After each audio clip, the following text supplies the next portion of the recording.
అందరికీ స్వాగతం అండి. ఇప్పుడు నేను చెప్పబోయే కథ తెనాలి రామకృష్ణ కథల్లో ఒక చిన్న చిన్న సంఘటనలు.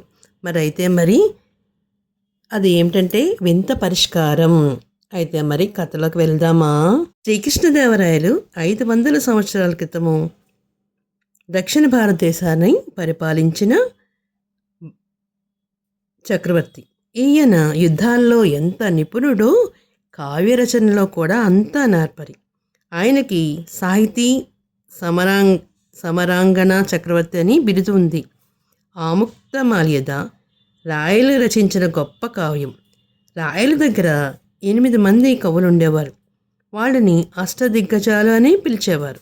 అల్లసాని పెద్దన్న, ముక్కు తిమ్మన్న, రామభద్రుడు, దూర్జటి, పట్టుమూర్తి, పింగళి సూరన్న, మాదయ్య గారి మల్లన్న, తెనాలి రామకృష్ణుడు రాయల ఆస్థానకవి దిగ్గజాలు. ఆయన సభకి భువన విజయం అని పేరుంది. ఒకసారి రాయల దగ్గరికి ఒక మహాపండితుడు వచ్చాడు. అతడు అనేక భాషల్లో అనర్గళంగా మాట్లాడుతున్నాడు. ఇంతకీ సమస్య ఏమిటంటే, రాయల వారి సభలో కవి పండితుల్లో ఎవరైనా అతని మాతృభాషను కనిపెట్టాలి. రాయలవారు తన కవి దిగ్గజాలని సమస్యకి పరిష్కారం చూడమని చెప్పారు. మొదట కవితా పితామహుడగు పేరు పొందిన పెద్దన్న కవి లేచి తమకు వచ్చిన భాషలో అతనితో మాట్లాడాడు, వాదించాడు. అతని భాష తేల్చుకోలేకపోయాడు. తర్వాత 6 కూడా అంతే. చివరికి రామకృష్ణ వంతు వచ్చిందన్నమాట.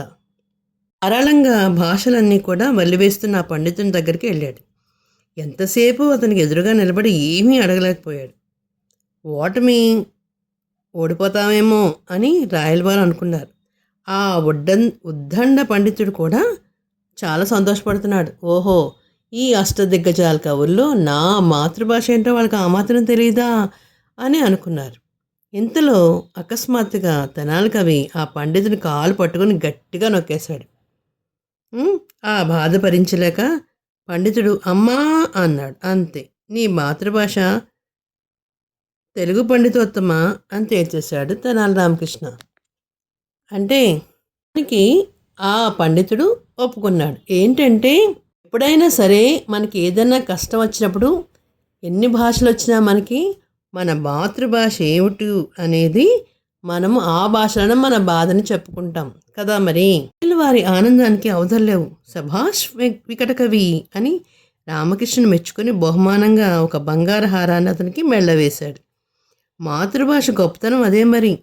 ఆనందంలో కానీ విషాదంలో కానీ మన నోటి నుండి బయటకు వచ్చే మాట మన మాతృభాషే. కన్న తల్లిలా, మాతృభూమిలా మాతృభాష మధురమైనదని, మరపురానిదని మనం ఈ విధంగా తెలుసుకోవచ్చు. మరొక చిన్న సంఘటన ఏమిటంటే, భలేసుంట. విజయనగర సామ్రాజ్యాన్ని పరిపాలించిన శ్రీకృష్ణదేవరాయల ఆస్థానంలో తెనాలి రామలింగడు కవి. ఎప్పుడొకప్పుడు తన తెలివితేటలతో ఎదుటి వాళ్ళని బోల్తా కొట్టించి తన పాండిత్యంతో రాజుని మెప్పించేవారు. రాయలవారి ఆస్థానంలో ప్రతి సంవత్సరం కూడా భలేసుంఠ అనే పోటీలు జరుగుతూ ఉండేవి. ఆ పోటీల్లో అందరికంటే గొప్ప సొంట గుర్తిస్తే ఆ గుర్తించిన వాడికి 5,000 బంగారు నాణాలతో రాజు సత్కరిస్తారు.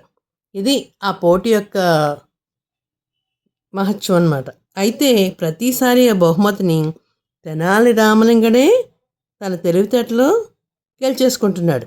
దీన్ని గమనించి ఆ రాజ్యంలో సేనాధిపతికి కోపం. ఎప్పుడు రామలింగడే గెలుచుకుంటున్నాడు, ఈసారి ఇంకొకరికి ఎవరికైనా బహుమతి వచ్చేలా చేయాలి అని అనుకున్నాడు.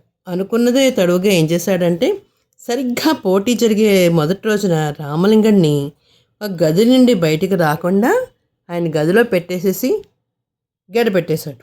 ఒకవైపున రామలింగడు ఆ గదిలోంచి బయటికి రాలేక నానా అవస్థ పడుతుంటే, మరోవైపు రాయలవారి పోటీలను చూస్తూ సొంట ఎవరో తేల్చి చెప్పే పనిలో మునిగిపోయి ఉన్నారు. చివరికి ఎలాగైతే మన రామలింగడు గదిలోంచి బయటకు వచ్చాడు. సరిగ్గా పోటీ జరిగే సమయం చోటికి అక్కడికి వచ్చాడనమాట. అయితే గమనించిన రాయలవారు, ఇదేమిటి రామలింగ, ఎందుకంత ఆలస్యంగా వచ్చావు అని ప్రశ్నించారు. సమాధానంగా రామలింగడు మాట్లాడుతూ, ప్రభు, నాకు ఉన్నట్టుండి 100 నాణాలు అవసరం వచ్చింది. వాటిని ఏర్పాటు చేసుకునేసరికి చాలా ఆలస్యమైంది అన్నాడు. ఏమిటి, 100 బంగారు నాణాల కోసం అంత సమయం వృధా చేసావా? ఈ పోటీకి వస్తే గెలిస్తే నీకు 5,000 బంగారు నాణాలు వస్తాయి కదా. ఆ మాత్రం నీ బుర్రకి తట్టలేదా? ఒట్టి సుంటలాగున్నావే అన్నారు. ప్రభు, నేను సుంఠనే అన్నాడు రామలింగడు రెట్టిస్తూ. నిజంగా నువ్వు సుంఠవే కోపంగా అన్నాడు శ్రీకృష్ణదేవరాయలు. అప్పుడు రామలింగడు తెలివిగా, ప్రభు, నేను నిజంగా సుంఠనేనా? అయితే ఈ పోటీల్లో నేనే గెలిచినట్టేనా అన్నాడు. దాంతో నాలుగు ఖర్చుకున్నారు రాయలవారు. రామలింగడు తెలివికి మెచ్చి 5,000 బంగారు నాణాలను బహుమతిగా ఇచ్చి విజేతగా ప్రకటించారు. ఇక్కడ రామలింగడే ఆ సుంఠా పోటీల్లో గెలుచుకున్నాడనమాట. చూసారా మన రామలింగడు తెలివితేటలు ఎంత బాగున్నాయో మరి. రామలింగడు నారింజ పండ్లు. శ్రీకృష్ణదేవరాయలకి ఒకసారి చైనా చక్రవర్తి కొన్ని నారింజ పండ్లను కానుకగా పంపించాడు. పండ్లను తన సేవకులతో పంపిస్తూ, ఇవి చాలా ప్రత్యేకమైన నారింజ పండ్లు, వాటిని తిన్న వాళ్ళకి మృత్యుంజయులు అవుతారు, అంటే వాళ్ళకి చావు ఉండదు అని చిన్న లేఖ మీద పెట్టి రాసి చైనా చక్రవర్తి పంపించాడు. వాటిని ఎంతో భక్తితో తీసుకొచ్చిన రాజప్రతినిధి శ్రీకృష్ణదేవరాయల ఆస్థానానికి వచ్చి ప్రభువులకు సగర్వంగా అందజేశాడు. పండ్ల బొట్టలో నెగరెగలాడుతూ కనిపిస్తున్న ఆ నారింజ పండ్లను చూసేసరికి దేవరాయలతో పాటు సభలోని సభకులందరూ కూడా ఎంతో కుతూహలంగా చూశారు. అందరూ అలా చూస్తుండగా సభలో ఉన్న తెనాలి రామలింగడు ఒక్క ఉదుటను లేచి టక్కున ఒక పండును తీసుకుని ఒలిచి నోట్లో వేసుకుని, అబ్బా, చాలా బాగుంది, అద్భుతమైన రుచి అంటూ పొగిడాడు. దీంతో సభకులందరూ కూడా ఆశ్చర్యపోయారు. రాయలవారికైతే రామలింగడి మీద పట్టరాని కోపం వచ్చింది. వెంటనే తమ్మాయించుకుని, చైనా చక్రవర్తి నా కోసం పంపిన పండ్లు అవి, నా అనుమతి లేకుండా తీసుకున్నావు, కాబట్టి నీకు మరణదండన తప్పదు అని హెచ్చరించారు. చక్రవర్తి మాటలు విన్న రామలింగడు మరణదండన గురించి బాధపడకుండా పకపక నవ్వడం ప్రారంభించాడు. సభకులందరూ ఆశ్చర్యంతో చూస్తుండగా రామలింగడు నవ్వు చూసిన రాయలవారికి కోపం ఇంకా పెరిగిపోయింది. ఎందుకు రామలింగ నవ్వుతున్నావు అని ప్రశ్నించారు. నవ్వక ఏం చేయమంటారు ప్రభు, ఈ పండ్లు తింటే మృత్యువు దగ్గరకు రాదు. ఆ పండ్లను నేను వేసుకోగానే నాకు మరణదండను విధించారు. మరి ఈ పండ్లకు మహిమ ఉన్నట్టా లేనట్టా మీరే ఆలోచించుకోండి అన్నాడు నవ్వుతూ. దాంతో విషయం అర్థమైన రాయలవారి కోపం తగ్గించుకుని రామలింగడితో జత కలిపి నవ్వారు. దీంతో సభికులందరూ కూడా మృత్యువును దూరం చేసే శక్తి ఆ పండ్లకు లేదని అనుకున్నారు. అందరూ నవ్వుకున్నారు. అంతేకాకుండా రామలింగడు ఇంత తెలివిగా ఇంత చక్కగా నిరూపించాడా అనుకుని అతని తెలివితేటలను మెచ్చుకున్నారు. మహిమ లేకపోయినా తీయగా ఉన్న పండ్లను అందరూ కూడా రుచి చూశారు. అంటే ఒక పండు తింటేనే మృత్యువు రాదు అనేది లేదు. మనకి ఎప్పుడైతే భగవంతుడు రాసి పెడతాడో అప్పుడే మన జీవితాలకి ముగింపు పలుకుతుందని చెప్పేసి రాయలవారికి మన రామలింగ కవి ఎంతో చక్కగా వివరించాడనమాట. ప్రతి విషయాన్ని కూడా చాలా చక్కగా తనకున్న తెలివితేటలతోటి వాటిని ఎంతో చక్కగా వివరించి రాయలవారికి చెప్తూ ఉండేవాడు అనమాట. ఇలాగా చిన్న చిన్న సంఘటనలన్నీ కూడా ఆయనకి ఏ విషయంలో ఏం జరుగుతుందనే విషయాన్ని చాలా తేలిగ్గా చక్కగా సులువుగా అర్థమయ్యేలా చెప్పేవాడు మన రామలింగ కవి. ఒక చిన్న సంఘటన చెప్పుకుందామా అయితేనే, తేలు కుట్టిన దొంగ. ఆ రోజుల్లో తెనాలి రామలింగడు ఊళ్ళో దొంగల భయం చాలా ఎక్కువగా ఉండేది. ప్రతిరోజు ఎవరో ఒకరింట్లో దొంగలు పడి దోచుకుంటూ ఉండేవారు. తన ఇంటికి కూడా దొంగ ఎప్పుడో ఒకప్పుడు వస్తాడు అని అనుకున్నాడు రామలింగడు. దాంతో తన భార్యతో కలిసి ఒక ఉపాయం పన్నాడు. ఒక తేలును తెచ్చి అగ్గిపెట్టెలో పెట్టి దాన్ని గుడ్లో పెట్టి ఏం చేయాలో అని భార్యతో చెప్పాడు రామలింగడు. సరిగ్గా అదే రోజున ఆ రాత్రి ఒక దొంగ రామలింగడి ఇంట్లో చొరబడ్డాడు. అది గమనించిన ఆయన భార్యతో పెద్దగా ఇలా అన్నాడు, ఏమేవ్, మొన్న మా పెదనాన్న ఇచ్చిన ఉంగరం ఇచ్చాడు కదా, అది ఎక్కడ పెట్టావే అని అన్నాడు.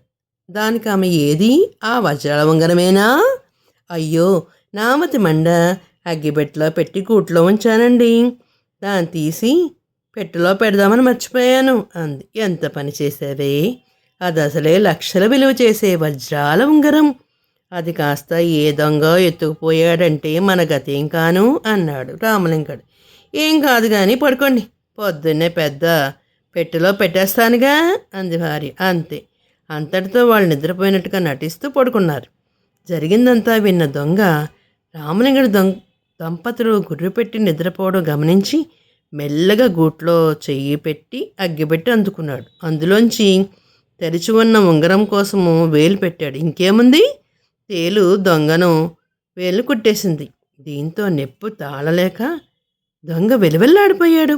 అయినా కూడా చప్పుడు చేస్తే నలుగురు వచ్చి తనను పట్టుకుంటారన్న భయంతో కిక్కురు మనకన్నా మెల్లగా జారుకున్నాడు.